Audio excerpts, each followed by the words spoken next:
Hello and welcome to the Bay Podcast. My name is Andrew, your host. I am joined today by two usual faces and one new face.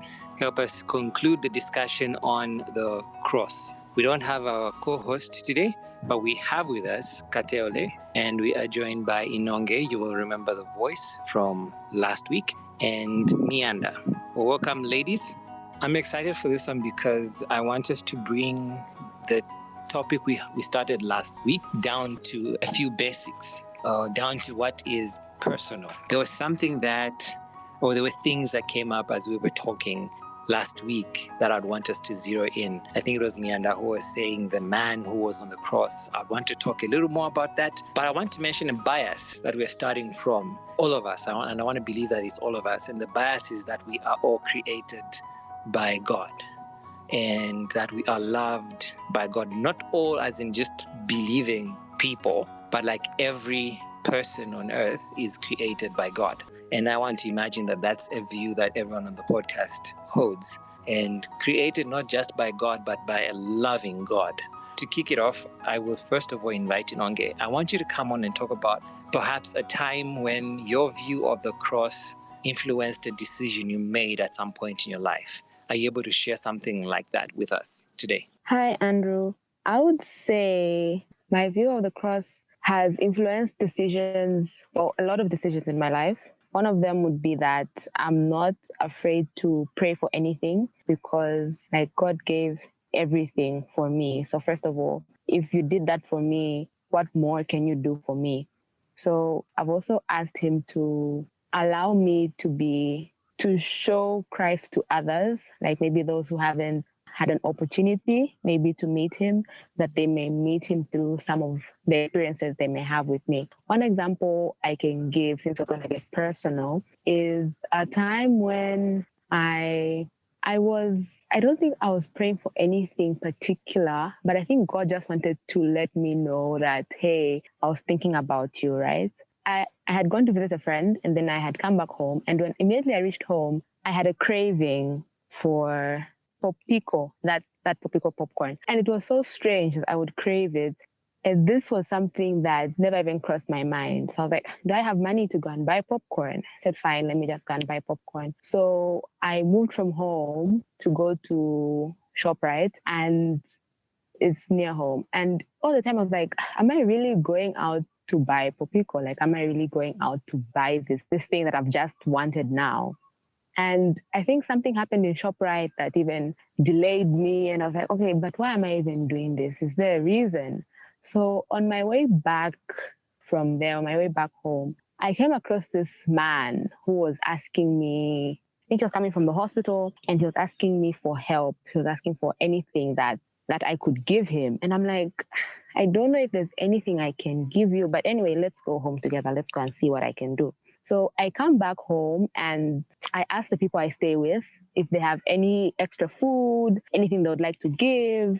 And I wasn't even expecting anything to come out of it. So I go around and collect a few things and everything. And by the time I'm walking out of the house, I have 2 full plastic bags of groceries, and I hand them over to him. I'm like, here you go. God bless you.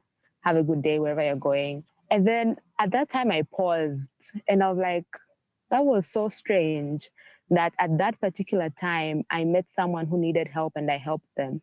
And I think I just remember saying a prayer like, Lord, thank you for using me in that way, and use me in that way again. And it was just a way of God saying, I was thinking of you. You were supposed to meet that man, or the man was supposed to meet you. That's why you had that craving. And from that time, it's always something that has stayed on my mind for a while. And it's now sometimes I ask God to bring me people who I can help, and he does it.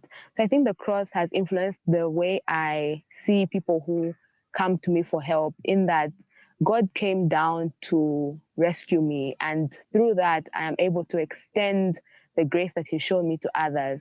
And just small incidences like that remind me that God was thinking about me at that time. So that's an example I can give in my life of the practical time when I've seen the cross in my day-to-day experience.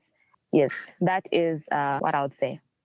So, Kateole, I would like to hear from you next. So last week, something that I think it was me, and I'm very convinced it was me, and correct me if I'm wrong, who said the man on the cross, or the man who died on the cross, was thinking of you. Obviously, we know this man did not stay in the grave. We have evidence in scripture and in history that shows that the man who died on the cross actually was not found in his tomb, and we believe he rose.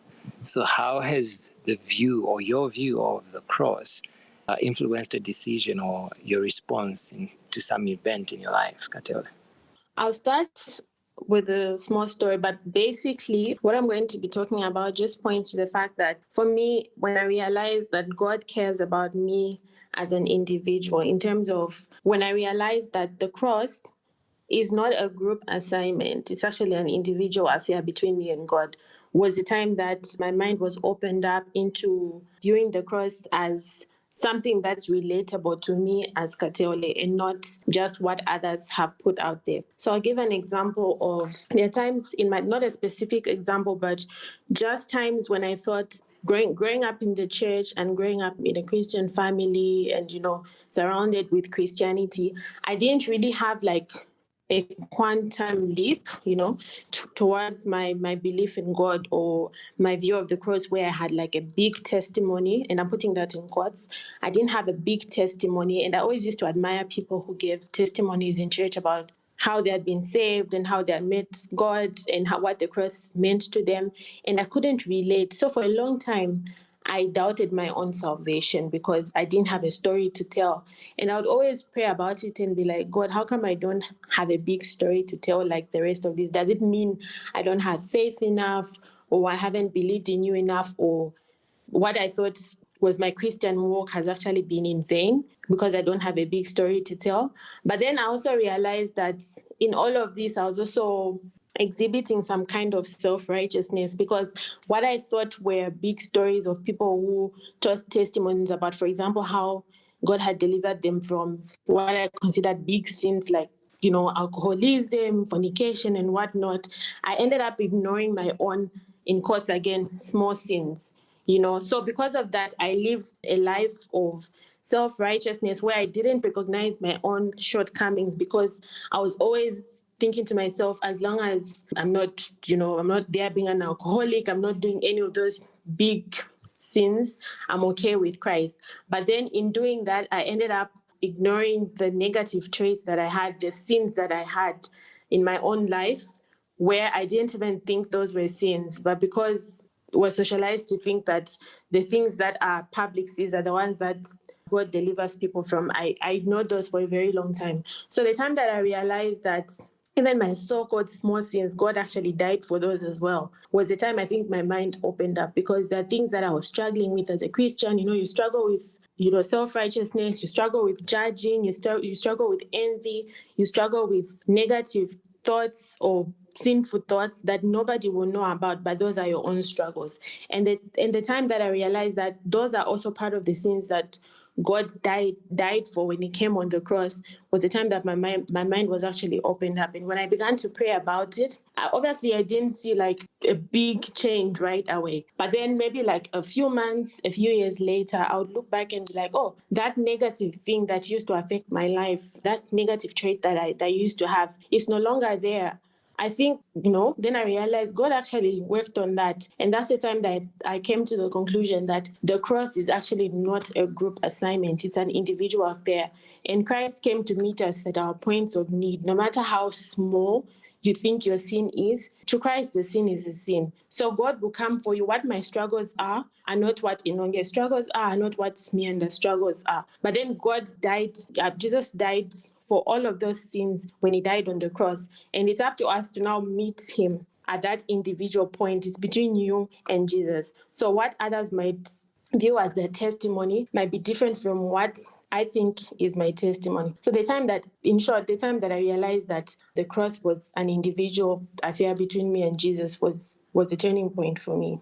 I am enjoying the tweetable tweets that with this podcast today, that the cross and salvation are not a group project, because group projects can be very frustrating, especially when other people are not pitching in, but that it's an individual affair. Mianda, I would love to hear what your experience has been if you've got an event in your life that was influenced by the way you view the cross or what the cross means to you. Thank you, Andrew. It's good to be back this week.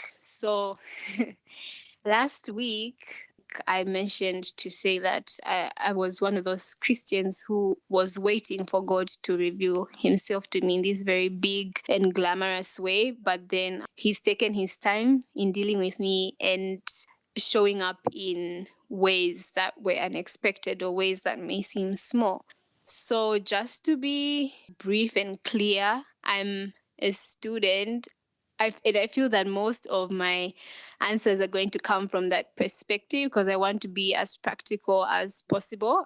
Of course, there are other aspects of my life where things have happened and how I have viewed the cross and what it means to me has affected the way I responded to that event. But I'm going to go with my student stories because I feel that at least 90% of the listeners should be able to relate and maybe pick something from them. So I have never really struggled with anxiety until I think university. And I didn't understand like when people would talk about anxiety or panic attacks and all of that stuff. So what happened in my first year of university, I found school very hard. It just seemed like I wasn't smart enough and all of that. And somehow I made it, of course, through prayer, but I still didn't understand. I still didn't have the understanding of God then that I do now. And so last year, most recently, in my third year, it was one of the most chaotic years of my academic life because we had been on quarantine and we weren't having physical classes. And so by the time exams were approaching, I was all over the place. I couldn't sleep. And everybody who knows me knows that I value sleep. I'm the type of person who's going to sleep 8 hours in a day, no matter what. But this time around, I would sleep like maybe for an hour max within a 48-hour period. And it was really affecting me. And I felt that I could pray about it. I mean, I knew that I could pray about it, but I was just like, honestly, at this point, is there even anything that God can do for me? Because, like in as much as God helps us and meets us, we're supposed to put in our own strength. And so I was very close to giving up. I was tired, I was exhausted, and I just felt that God wasn't giving me a sign to say that it's okay. But then, like I mentioned last week, when you go to the cross, no matter how bad you're feeling or the doubts that you have, when you go to the cross and you conversate with Jesus, something changes. Like the situation around you might not change. Like it's not like my exams were postponed or canceled. Like that situation was still there. But when I decided to go and pray about it, I understood that it's not me versus these exams. Like I'm not alone. I've got a friend who understands where I'm coming from, who has seen me struggle with some of these courses. And even while I'm panicking about this now, like the friend who I'm from talking to knows already what's going to happen a year from now. And if he can become about it, then I'm going to become about it. So I just borrowed a bit of Jesus's calmness from the cross. And, I was relaxed. I wrote those exams. And last year I recorded the best results that I have so far in my university career.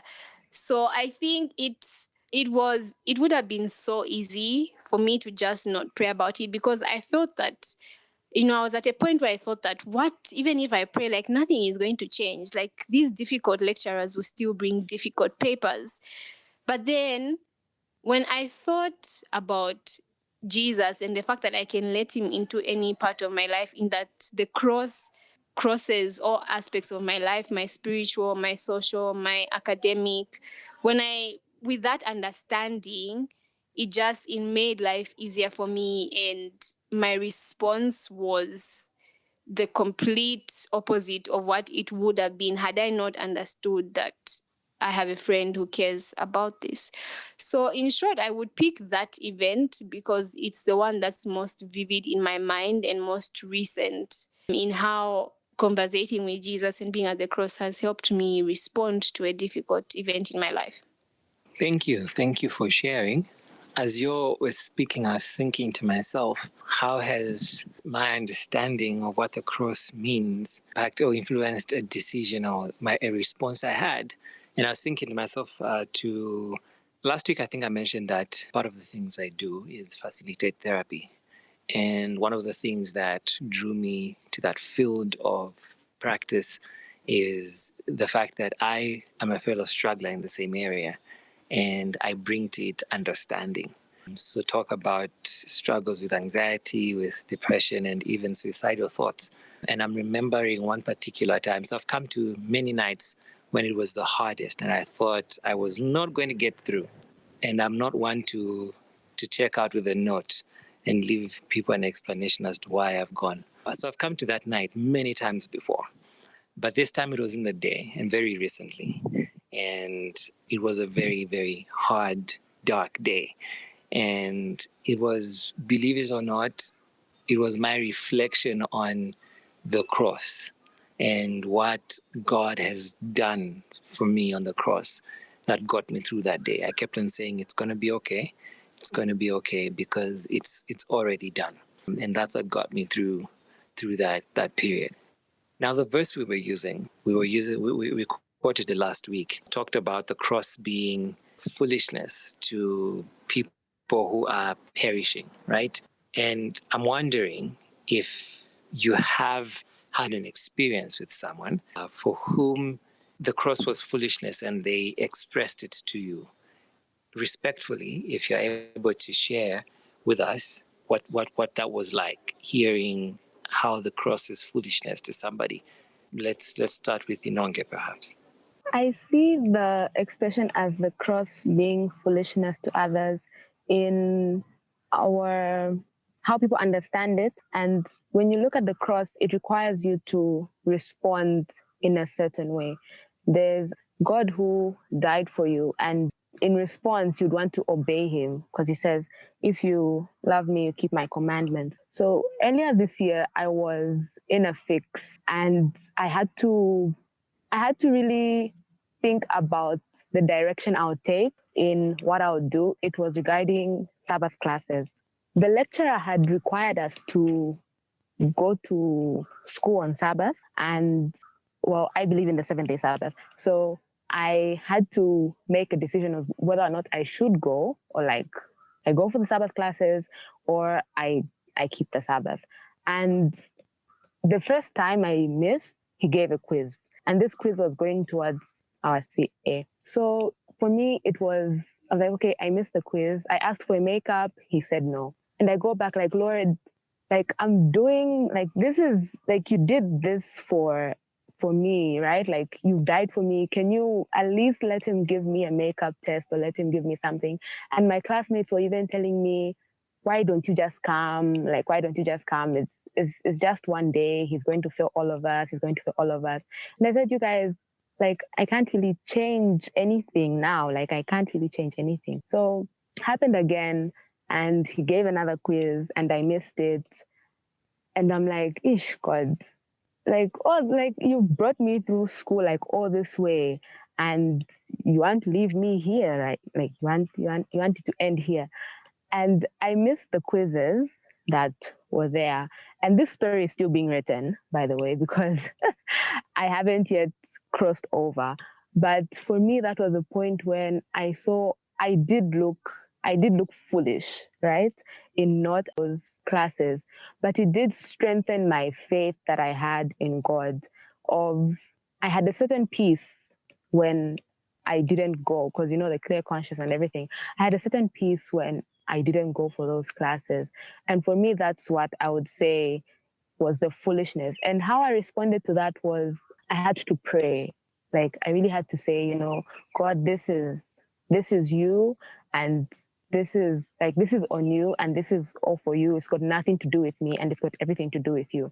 So I think reminding ourselves that most of the time the cross is not really about us, but it's about God as well, and how we respond to that love that we have. And it also requires us to give up a lot and to surrender ourselves to his will completely. And that takes a lot.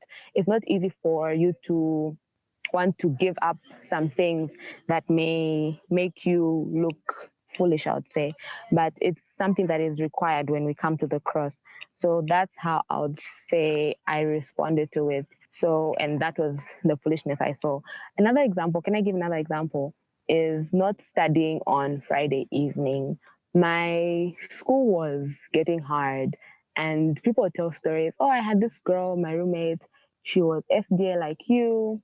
But when things got hard, she used to study on Sabbath. You'll see one day, you just have to study on Sabbath. And for me, I'm like, ish, God, is it going to get to a point where I have to study on Sabbath?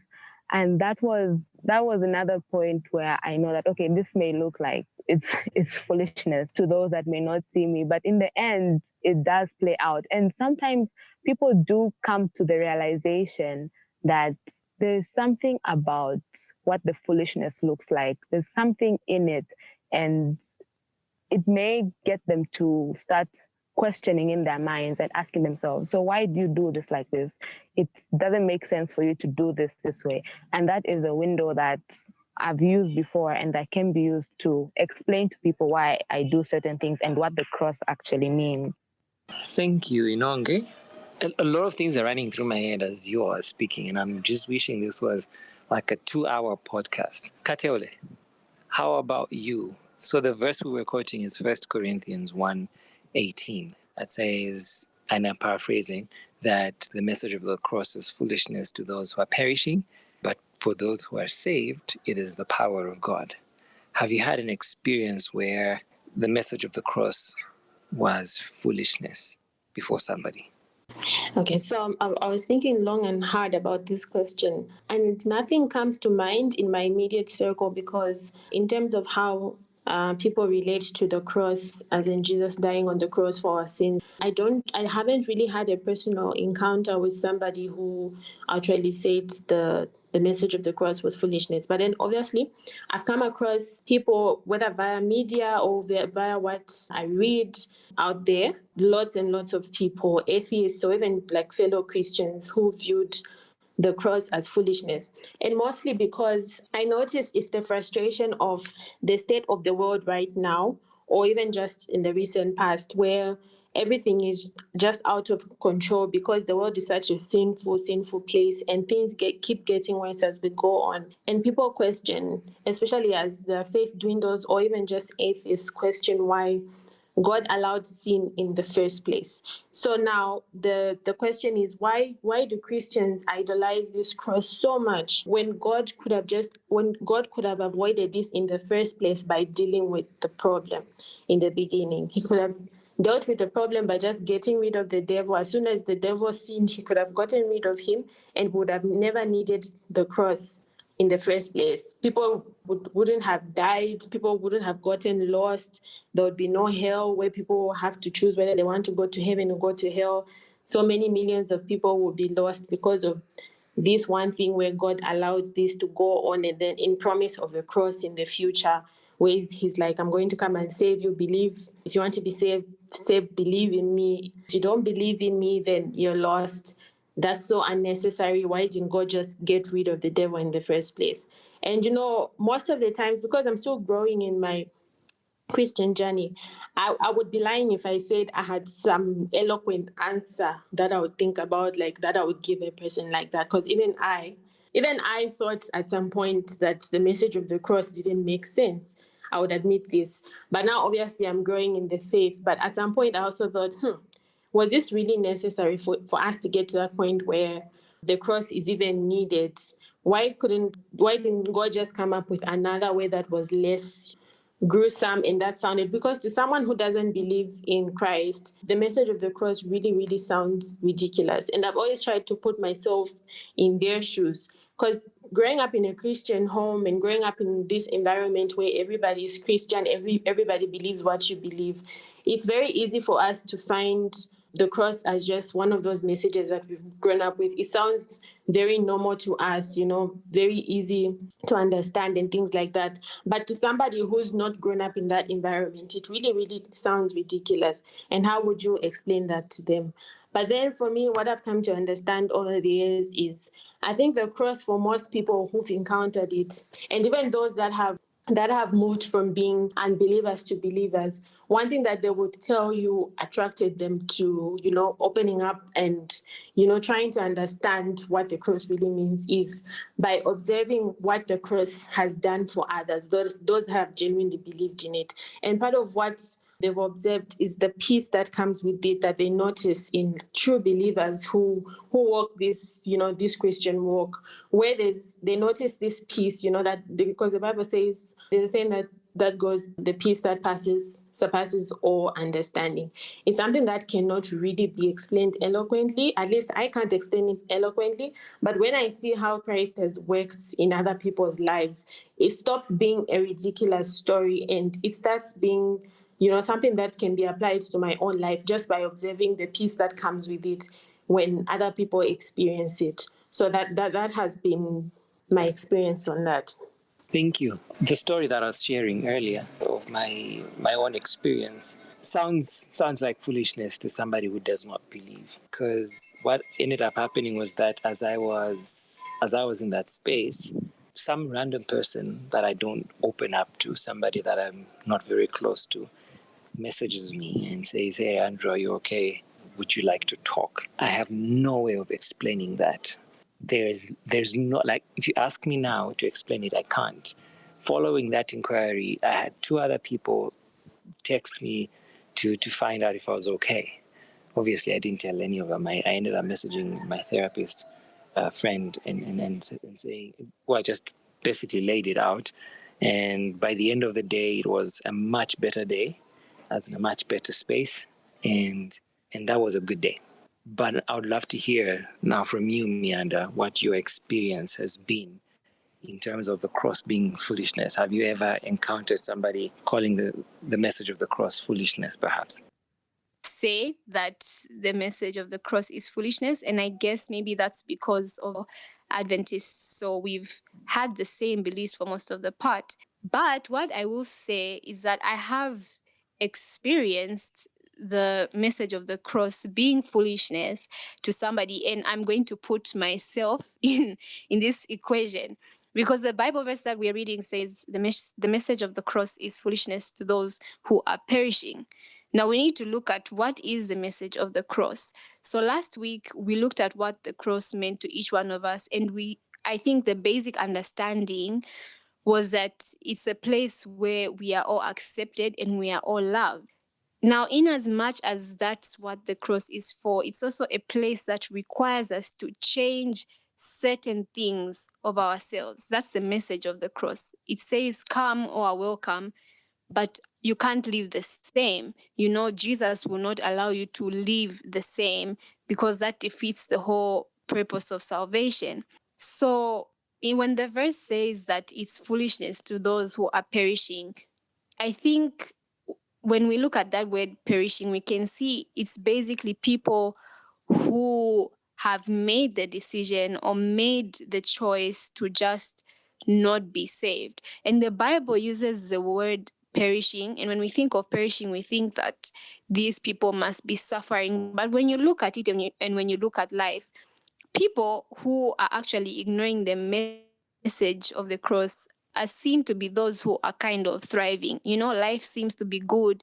It's party time all the time. They're having the time of their lives when you look at it from a distance.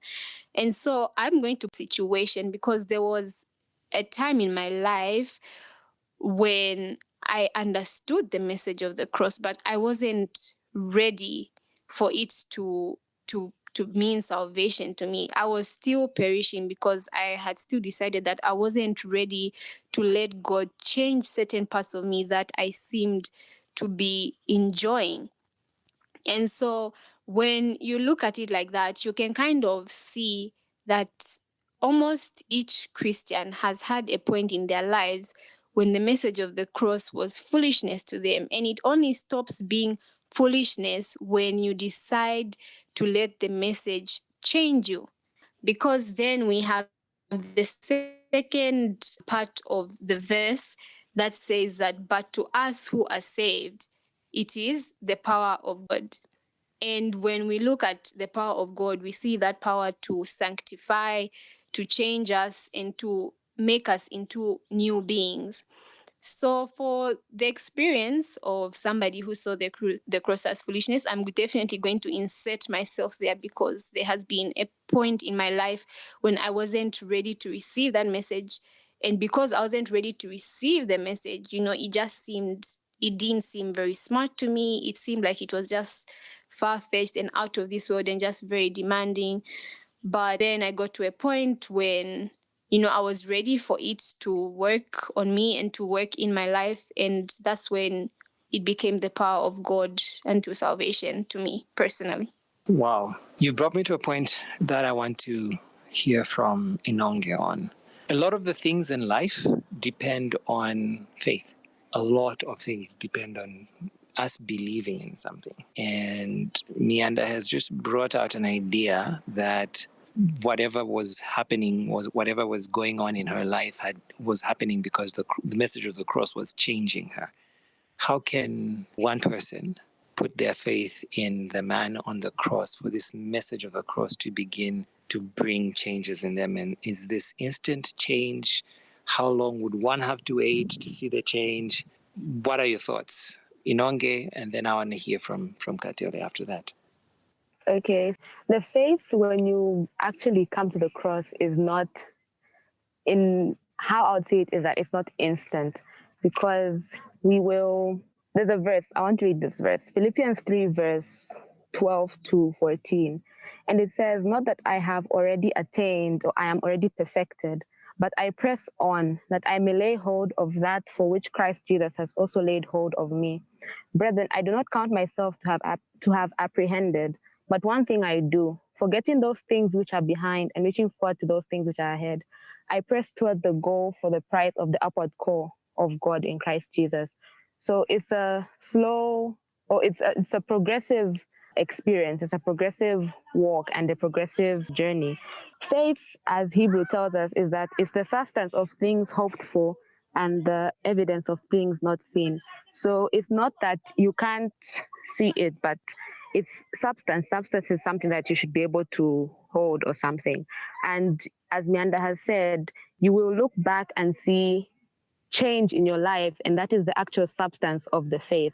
So how you would do it, or how one would go about it, is seek first God's kingdom, as Matthew 6 verse 33 tells us. Try to actively seek him in your day-to-day activities. Just say a prayer, read a Bible verse, and day by day you'll be seeing, like, how the sun rises, it's slowly, and then noon it's at the peak, and then it sets. You'll be seeing rays of sunshine through Christ come into your life, like slowly by slowly. And day by day, you'll be able to grow and you just see your life is changing. So that's the faith, I would say, to seek God's kingdom first. And little by little, the Spirit will guide you into all things, as he told us in John, that he's left us the Holy Spirit, who is going to guide us in all truth. So we are not alone in this world, even though Christ died and has risen and is now in heaven. He's left us with the Holy Spirit to help us. And when we come to the cross, we shouldn't beat ourselves down that there are some things that maybe there's something that you wanted to let go and you're still hanging on to it, because we're going to press towards the goal of the prize of the upward call. It's not that we have already reached, but it's a slow process, or it's a daily walk, as we've said. And it requires faith, but faith in your life is going to show. There's going to be a fruit of of the faith that you have. And that's going to be the substance that you'll be able to prove. And it's going to be the evidence of the things that you haven't seen. And you look back and see the faith that you had. So that's how we can place the faith in the man who died on the cross. Just seek his kingdom first and call upon the Holy Spirit to guide you in your day-to-day activities at each and every moment of your life. Kateole, I wanted you to answer this question, but I'm going to throw you a tougher one. I want you to imagine you have a friend or a work colleague who is a humanist, okay? They want to participate in the change in their lives. Clearly telling them to pray and telling them to have faith isn't going to be very helpful, because it feels like a cop-out of life to leave it to some supernatural power that you can't see. How can we make this practical for them to place their faith in the message of the cross and the man on the cross? That's a difficult one, for real. So for me, what I would advise anybody, and what I see that works in my life to make things practical for me, is just like I said earlier, to make my relationship with God an individual one. So in terms of nothing is off limits to God, no matter how small it might seem. And also taking things day by day, step by step, baby steps, really. So it doesn't have to be the conventional way in which we view life and in which we view faith, because most of the times we think the cross is far-fetched and faith is far-fetched because we measure faith the same way that other people measure it. But because other people have different circumstances from us, obviously it won't work, because their individual walk with God is not our individual walk with God. Because most of us want an experience of Paul, formerly Saul on the road to Damascus. We want the lights, and we want an instant 360 where we hear God's voice and there's this big thing that happens. But that's not the case for a lot of us. Because a lot of us, God reveals himself to us in really, really small ways. And the first thing for us to do would be to dedicate even the simplest things to God in a practical manner. It doesn't even have to be anything ritualistic or anything big like that. So I like to use, I was listening to something and someone gave an analogy of like a bathtub experience. So, and that's how my life has been also. And I think for a lot of people, it's like that. When you're filling up a bathtub and you want it to get full, you put your stopper there and you open the tap. It seems like it won't get full. It takes so long for the water to fill up, and you won't even notice the water levels going up. And you might even get bored of watching it fill up and leave the place and forget about it. But then the moment you forget about it, you hear like the water overflowing, it's suddenly spilling, and then you realize, oh, it's actually full now. But previously, you hadn't even been seeing any changes. I think that's how our Christian walk, or personally, that's how my Christian walk has been. Sometimes, I don't see any changes. I don't see any growth. But then I commit my life anyway, my small concerns to God. I pray about my small concerns, even when I don't think, even as I pray, sometimes I don't even think that I have the faith that God requires of me, but I pray still. Or I act on something knowing and hoping and trusting that God will work on it. Or I believe in something, hoping that my belief is enough, not knowing if it's as big as a mustard seed or not. And as I watch and see if my spiritual life is growing, or if I'm understanding my walk with God, when I'm watching, it seems like nothing is happening. But as life goes on, and sometimes I even forget about it and move along in my Christian journey, and then I reflect back and say, oh, Christ actually worked on that thing that I was worried about. Christ actually worked on that weakness that I used to have. I don't do this anymore. When did this happen? And sometimes I don't even realize that Christ has been working on me until like after a long time, and I look back and say, oh, okay, so that prayer that I prayed and thinking that my faith wasn't enough, his grace was sufficient after all. He elevated me, and he still heard me. So I think someone like that, or even just for me, I would advise them to like just take it step by step and make it as individual as possible with God. Whatever, no matter how silly it seems, no matter how silly the prayer, just like a friendship relationship, or just like brother-sister relationship. I think that's how our relationship with God should be, even asking him to help us understand. So sometimes we try to understand things like the cross in our own power, but even just admitting that we don't understand, God, help me understand what this means to me, is also a prayer, and he would definitely come through for you. Thank you. Thank you very much. We're coming to a close or to a wrap up of today's episode and this episode on the cross.